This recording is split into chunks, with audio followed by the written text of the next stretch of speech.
My name is Erynn Marshall, and we're here at the Galax Old Fiddlers Convention here in Galax, Virginia. And you are doing what here?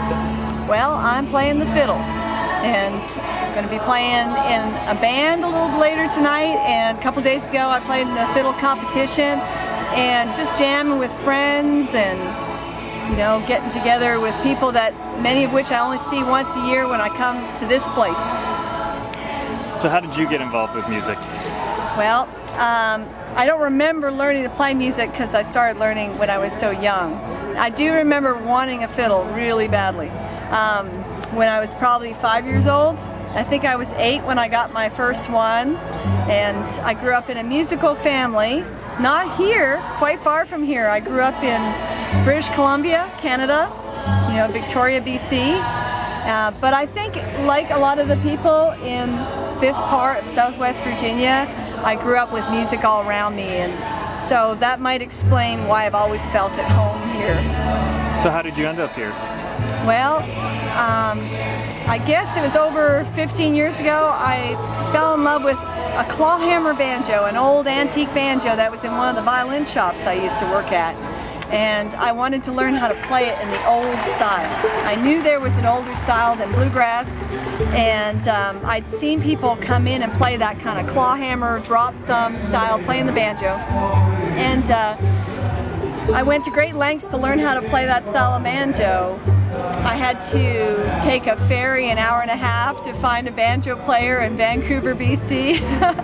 And I started learning clawhammer banjo, which of course is southern. I mean, the banjo came from Africa, but so much of that early banjo style became popular here, you know, after the instrument over the centuries really changed in America. So I started learning southern music, and I went from the banjo back to the fiddle that I'd played my whole life, and started listening to a lot of old recordings of ballad singers and old fiddlers, and that music, the music from the South, just moved me very deeply. It seemed really raw and very sincere, and it just grabbed me, and I had to learn it. So I decided I'd come to West Virginia, and I would learn from 80 and 90-year-old fiddlers.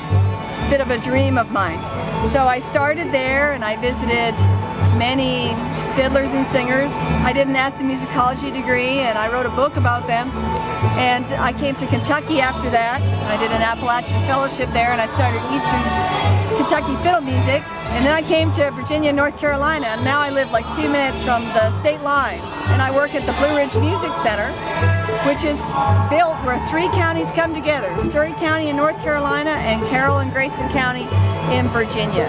And it's kind of the center of, you know, it's the mecca for old time and bluegrass music.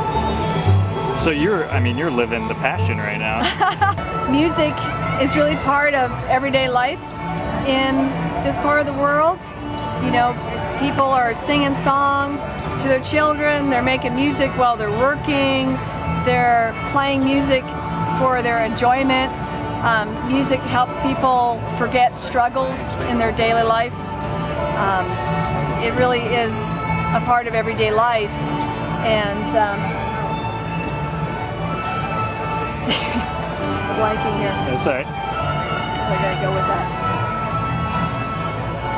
How about I had a thought there to do with the history, but just, oh, I remember. And one of the things about that, I think one of the things that's really important is that when you learn this music, there's a very strong sense of context. So you learned it from a person, in a place, in a time, and there's a strong sense of context around you. It's not just something you picked up from a book, from someone you don't know who it came from. So you'll learn a tune and someone will say, well, that came from my great-grandmother, or, you know, that's the tune that I played such and such and won the fiddle contest, or, you know, everybody has these memories, or a dance where you played the tune. So when you play the tune again, all those memories and stories you've heard from other people or experiences you've had while playing that tune come back to you. It makes it very powerful. That's awesome. Okay, so let's talk a little bit about let's talk about what's about to happen here. No. So The alarm is going off. It's in downtown Galax. I think that, yes. that's not here? That. Yeah, I hear it. That's the volunteer fire department. They have these sirens in downtown Galax. So it'll be. That's what the high-pitched sound is. It'll eventually go away, but it'll probably be 5 minutes. So I wouldn't even notice that for a little while. Only That's musicians will pick up on it so quickly. That's right. So you're about to perform here. So tell me about the band that you're with and who you guys are and what you do. And Sure. We are a pickup band. So I guess one of my favorite things to do at festivals is get together with different groups of friends and sometimes people that I've never met. And you join in and decide to go in the band contest and form a string band, and then, you know, test that new friendship under pressure on the stage in front of 1,000 people. So it's really quite fun. Now, a lot of people are playing in established bands that have played for many years, but the band I'll be playing in, which we've called ourselves the Fisher Gap String Band, mostly consists of people living around just the corner, around the corner street of each other, you know. I live in Galax, about 5 miles from Feltz Park here, where the festival's taking place. And just around the corner from me, on Faith Drive, is a very musical family known as the Smith family that were born and raised here and have many generations of music in their family. And they live just around the corner from me, and they've taken me in. I go over there and play music in Snake Smith's basement, and Snake Smith is playing the guitar tonight, and his son Kyle Dean is a great banjo player, bass player, guitar player. He's pretty talented, but he's a bluegrass style banjo player, but always plays old time music. Now in this contest you'll get disqualified if you play 3-finger style in an old time string band, and so we have put him on bass tonight. Because he can't play the 3-finger banjo or we'll get disqualified. And then we also have Kurt Sutphin, a great banjo player, fiddle player from Walkertown, North Carolina. And Kirk is just one of the best musicians around. I've learned a lot from him, and I really appreciate his music so much. He's learned from a lot of the older players that were gone before I moved here, and I can learn from them through Kirk. And also my fiance Carl Jones, who tonight will be playing the banjo.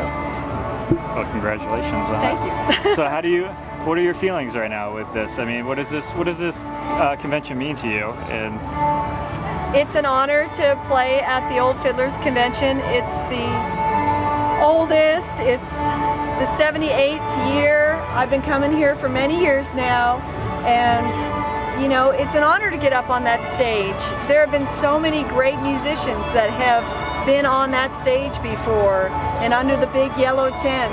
And we're carrying on tradition by going up there again and participating in this venerable festival. Are you nervous? Not too bad right now, but I will be later when we get up into the lineup and we get really close to going on stage, you know. Do you do anything before you perform to get yourself in the mode of performing, or? Yeah, I try to really think about what I'm going to play and not be distracted by 100 people all around me under that big yellow tent that are also nervous and thinking about what they're going to play. So I just try to not talk to people for a couple minutes just before I get up there, and just really think about what I'm going to play and try to focus, get into that zone. It's a challenge. And what are you going to play? Well, we don't know yet. That's what we're here to find out.